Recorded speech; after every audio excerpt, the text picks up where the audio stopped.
ఈరోజు దేవుని మాట ద్వితీయోపదేశకాండం 5వ అధ్యాయం 33వ వచనం. కాబట్టి మీరు కుడికే గాని ఎడమకే గాని తిరగక మీ దేవుడైన యెహోవా ఆజ్ఞాపించినట్లు చేయుటకు జాగ్రత్త పడవలెను. ప్రియమైన దేవుని మాట వింటున్న వాళ్ళారా, కుడికి గాని ఎడమ గాని తిరగకూడదు. మనము దేవుని యొక్క త్రోవలో నడిచే మనము, దేవునిని ప్రేమించే మనము, దేవుని కృపలు పొందుకున్న మనము, దేవుడు మన ప్రేమ కన్నా ఆయన ప్రేమ ఎంతగానో అధికమైన ప్రేమ చేత ప్రేమిస్తున్నాడు. ప్రియమైన సహోదరి సహోదరులారా, ఆయన ప్రేమకు దూరం అవ్వకుండా ఉండాలి అంటే ఎడమకు కానీ కుడికి కానీ తిరగకూడదు.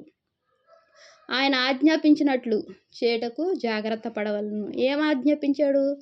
ఆయన త్రోవలో నిలిచి ఉండమన్నాడు. ఆయన కృపలో దాగి ఉండాలి. ఆయన కృపా కనికరములు పొందుకున్న మనము వాటిని పోగొట్టుకోకుండా జాగ్రత్త పడవలెను.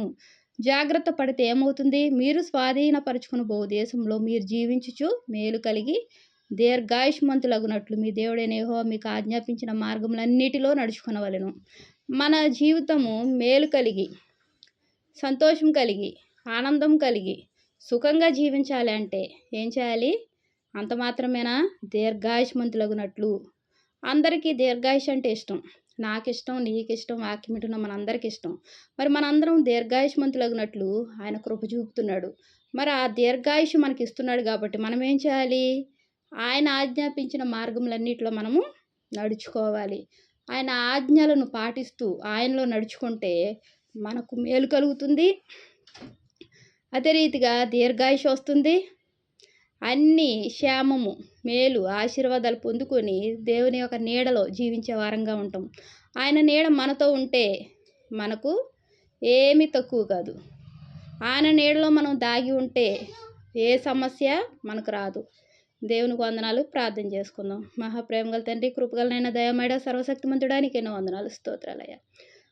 తండ్రి, వాక్యం వింటున్న మేము కుడికి కానీ ఎడమ కానీ తిరగకుండా ప్రభా తండ్రి, నువ్వు ఆజ్ఞాపించినట్లు నీ వాక్యం గైకొని నీ త్రోవలో జాగ్రత్తగా ఉండమంటున్నావయ్యా. జాగ్రత్తగా ఉంటే ప్రభా యేసయ్యా మేలు, దీర్ఘాయుషు అంటున్నావు ప్రభా. నీ మార్గంలో అన్నీ నువ్వు ఆజ్ఞాపించిన మార్గములన్నిటిలో ప్రభా నడుచుకునే కృపను వాక్యం వింటున్న మా అందరికీ అనుగ్రహించి నీ ఆశీర్వాదాలతో నింపి ఈ లోకయాత్రలో ప్రభా నాయన తండ్రి కుడికి ఎడమకు తిరగకుండా ప్రభా నీ త్రోవలో నిలిచే కృపను మాకు అనుగ్రహించండి.